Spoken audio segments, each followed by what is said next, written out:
என்பதை பெருமக்கள் சொல்லுவார்கள்.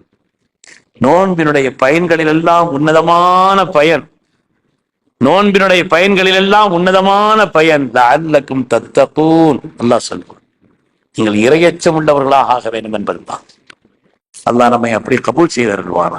மக்களே, வாழ்க்கையில தக்வாவுக்கு நிகராக, இரையச்சத்திற்கு நிகராக ரப்பு ஒன்று வைக்கவே. யார் பார்த்தாலும் பார்க்காவிட்டாலும் என்னை படைத்த ரப்பு என்னை பார்த்து கொண்டிருக்கிறான் என்ற அந்த பேருணர்வோடு உள்ள ஒரு வாழ்க்கை இருக்கிறதே, அதுதான் தக்வாவுடைய வாழ்க்கை. தக்வாங்கிறது சாதாரணமானதல்ல. முஆது பின் ஜபல் ரலியல்லாஹு அன்ஹு அவர்கள் யமனுக்கு போறாங்க. ஸல்லல்லாஹு அலைஹி வஸல்லம் வழி அனுப்பி வைக்கிறாங்க. பெரிய கூட்டம். ஸல்லல்லாஹு அலைஹி வஸல்லம் கேட்டார்கள், யமன் நாட்டிற்கு சென்று அந்த மக்களுக்கு தீனை சொல்ல, அவர்களை வழி நடத்த உங்களை யாராவது போகணும், யார் தயாருன்னு கேட்டாங்க. சித்திகுல் அக்பர் எழுந்திருச்சாங்க, நாயகமே நீங்க சம்மதிச்சா நான் போறேன்னு சொன்னாங்க. ஸல்லல்லாஹு அலைஹி வஸல்லம் ஒன்னும் பதில் சொல்லல. சரின்னு சொன்னா அனுப்பி வைக்கணும், வேண்டாம்னா காரணம் சொல்லணும். அந்த காரணத்தை இப்ப சொல்லக்கூடாது. அதனால அமைதியா இருந்து விட்டார். உமர் ரலியல்லாஹு அன்ஹு எழுந்திருச்சு சொன்னார்கள், நாயகமே நீங்க சம்மதிச்சா நான் போறேன்னு சொன்னாங்க. அவங்களுக்கும் சரி வேண்டான்னு ஒண்ணுமே சொல்லல. அந்த தொடரிலே செய்தனா முஆது பின் ஜபல் ரலியல்லாஹு அன்ஹு சொல்லிக்காங்க. ரலியல்லாஹு அன்ஹு அதற்கு முஆது பின் ஜபல் ரலியல்லாஹு அன்ஹு அவர்கள், நாயகமே நான் போறேன்னு சொன்னாங்க. அஅலமுஹும் பில் ஹலாலி வல் ஹராமி முஆது பின் ஜபல். உலகத்தில் ஹலால் ஹராம் சம்பந்தப்பட்ட விஷயங்களை, சட்ட நுணுக்கங்களை உலகத்திற்கே மிக மிக தெளிவான முறையில் அறிவித்துக் கொடுக்கக்கூடிய ஆற்றல் பெற்றவர் அதற்கு செய்து நாம் மாதிரிதான் சொன்னார். சொன்னாங்க, நீங்க வீட்டுல போய் கேட்டு வாங்க, உங்களுடைய தாயார் சம்மதிச்சா நீங்க போறான்னு சொன்னாங்க. தாயார்கிட்ட போய் கேட்கறாங்க. அவங்க சொன்னாங்க, நீ யமனே, என் அருமை மகனே, நீ யமனுக்கு போறதை நான் விரும்பலன்னு சொன்னதுன்னு சொன்னாங்க. தாயாரை கூப்பிட்டு வாங்கன்னாங்க. உங்கள் மகனை யமனுக்கு நான் தான் சென்படி சொன்னேன், நீங்க வேணான்னு சொன்னதா கேள்விப்பட்டேன். ஆம நாயகி, உங்களுடைய முன்னால் அமர்ந்து உங்களுடைய திருமுகத்தை பார்த்து நீங்கள் சொல்லக்கூடிய நல்லுபதேசங்களை கேட்கும் பொழுது என் மகனின் உள்ளத்தில் ஈமானுடைய வளர்ச்சியும் ஈமானுடைய ஜோதியும் அதிகரிக்கும். உங்களை பிரிந்து சென்றால் எங்க அவருடைய ஈமானில் குறைவு ஏற்பட்டு விடுமோ என்று பயந்து வேணான்னு சொன்னாங்க. இல்லை இல்லை, அவரை கொண்டு யமனில் நிறைய வேலைகள் இருக்கிறது, அனுப்பி வைங்க, அல்லாஹ் அந்த பாக்கியத்தை அவருக்கு கொடுப்பான்னு சொல்லி ஸல்லல்லாஹு அலைஹி வஸல்லம் அனுப்பி. நீண்ட வரலாறு அது. அதிலே ஹஜ்ரத் முஆது ரலியல்லாஹு அவர்களை ஸல்லல்லாஹு அலைஹி வஸல்லம் வழி அனுப்பிய வரலாறு இருக்கிறது. ஓ முஆதுன் ராக்கிபுன், முஆது ரலியல்லாஹு வாகனத்தில் இருக்கிறாங்க. ரசூலுல்லாஹி ஸல்லல்லாஹு அலைஹி வஸல்லம் யம்ஷி தஹ்த ராஹிலதி, இந்த வாகனத்திற்கு கீழ் கடிவாளத்தை பிடித்துக் கொண்டு ஸல்லல்லாஹு அலைஹி வஸல்லம் கீழே நடந்து வர்றாங்க. ஆகவே தாங்க கீழே நடந்து வர்றீங்க, நான் மேல இருக்கிறேனே, ஒண்ணு என்ன கீழே இறங்க ஜம்பதிங்க, அல்லது நீங்க மேல வாங்கன்னா. வேணாம், அங்க இருக்கீங்கன்னு சொன்னாங்க. அந்த நேரத்தில் பல்வேறு விதமான உபதேசங்களை செய்து கொண்டே வருகிறார், பல்வேறு விதமான செய்திகளை சொல்லிக் கொண்டே இருக்கிறார். அஹ்சின் குலுக்க லின்னாஸ், மக்களிடத்தில் நல்ல குணத்தோடு நடந்து கொள்ளுங்கள் சொன்னாங்க. அது மாதிரி நிறைய உபதேசத்தை செய்தாங்க. கடைசியா ஒரு வார்த்தை சொன்னார்கள், யா முஆத் அஸா அல்லா தல்கானி பஅத ஆமி வலஅல்லக அன் தமுர்ர பிமஸ்ஜிதி வ கப்ரி. முஆத் அவர்களே, நீங்களும் நானும் சந்திக்கும் கடைசி சந்திப்பு இதுவாகத்தான். நீங்கள் திரும்பி வரும் பொழுது என்னுடைய மஸ்ஜித் நபவி, என்னுடைய முபாரக்கான கபருக்கு அருகில் தான் தாங்கள் நடந்து வருவீர்கள் சொல்லு. இதர செய்து நாம் முஆதுதான் தாங்க முடிகிறது. அதற்கு முஆதுதான் அவர்கள் குலுங்கி குலுங்கி அழுதார்கள். ஆகவே என்ன சொல்கிறேன், அவருடைய முகத்தை கூட நேரடியாக அவங்களால பார்க்க இயனதில்லை. ஸல்லல்லாஹு அலைஹி வஸல்லம் அப்படி சொன்னாங்க. சொல்லிட்டு கடைசியாக ஒரு உபதேசத்தை செய்தார். இந்த உபதேசம் எவ்வளவு முக்கியமானது. இனிமே அல்லாஹ்வுடைய ரசூல் அவர்கள் தங்களுடைய அமுதவாய் திறந்து பேச போவதில்லை இதற்கு மாதத்தில். அப்படிப்பட்ட நிலையிலே இதற்கு மாதத்தில் சொன்னார்கள்,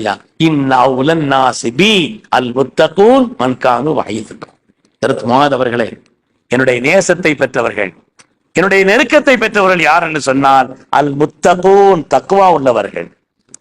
என்னை படைத்த ரப்பு என்னை பார்த்து கொண்டிருக்கிறான். எந்த ஒரு நிலையில் தங்களுடைய வாழ்க்கையின் ஒவ்வொரு காரியத்தையும், சொல்லை, செயலை, சிந்தனைகளை, அணுகுமுறைகளை எல்லாவற்றையும் அப்படிப்பட்ட பேருணர்வோடு யார் செய்கிறார்களோ அவர்கள் தான் எனக்கு நெருக்கமானவர்கள் அப்படிங்கிற உபதேசத்தை செய்தார்.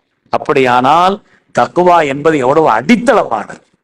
அந்த தக்வாவை உண்டாக்கும் நோன்பு என்று சொல்கிறார்.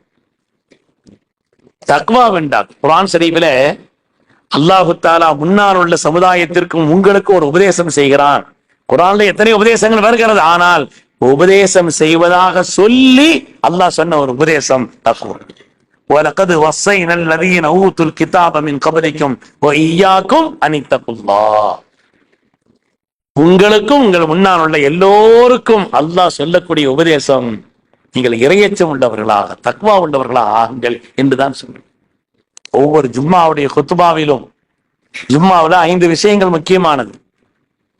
ஜும்மாவுடைய குத்துபாவில 5 காரியங்கள் முக்கியமானது. அதிலே ஒன்று தக்வாவை உபதேசிக்க வேண்டும். ஊசிக்கும் இபாதல்லாஹ் சொல்றாங்க இல்லையா,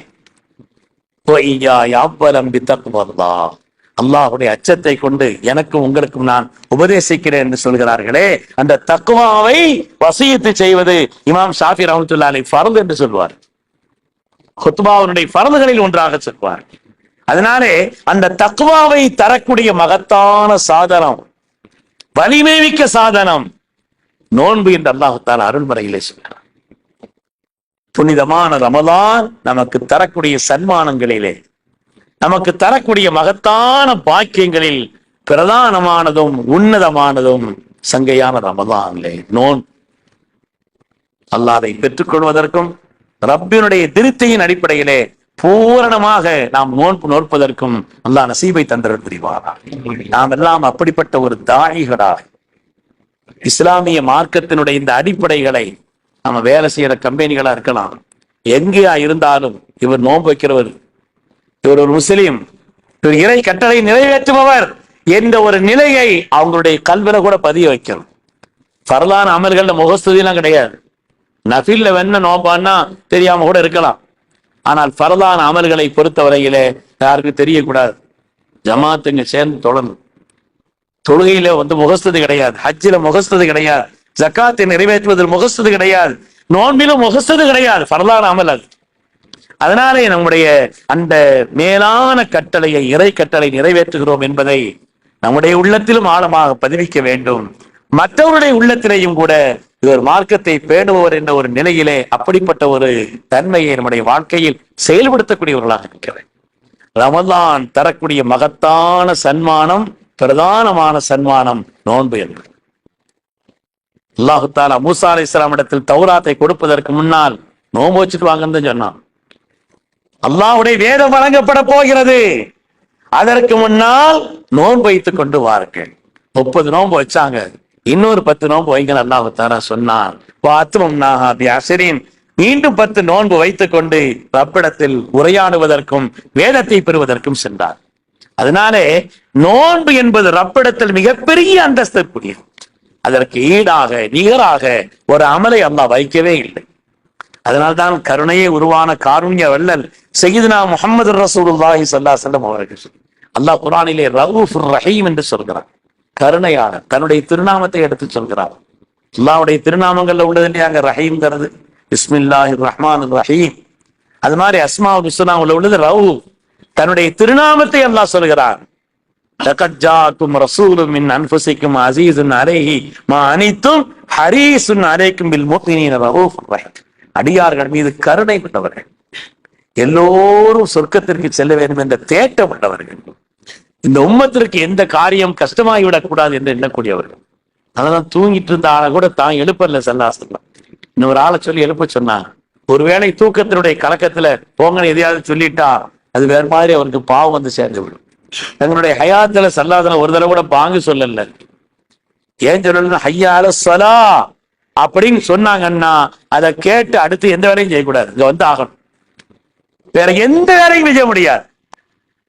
சல்லாசனமுடைய அதனால உம்மத்து கஷ்டமாயிடக்கூடாதுங்கிறதுக்காக சல்லாசனம் அதை செய்யணும்.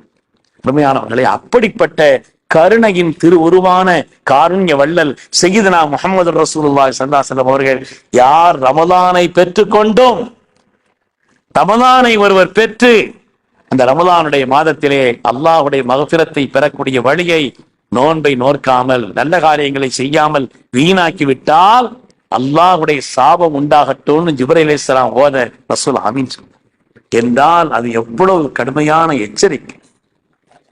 அதை விட ஒரு முஃமினுக்கு எச்சரிக்கை என்ன தேவை? அல்லாஹுடைய ரசூல் அவர்களே அப்படி எச்சரிக்கை செய்யக்கூடிய அளவிற்குண்டான ஒரு உன்னதமான ஒரு காரியம், கவனத்தில் கொள்ள வேண்டிய ஒரு காரியம் தான் நோன்பு. அதனால் புனிதமான ரமதானிலே நாம் செய்ய வேண்டிய மகத்தான கடமையான ஒரு அமல் புனிதமான நோன்பு. அதேபோல் ரமதானுக்கு மாத்திர விசேஷமான அமல் தராவி. ஷஹ்ருன்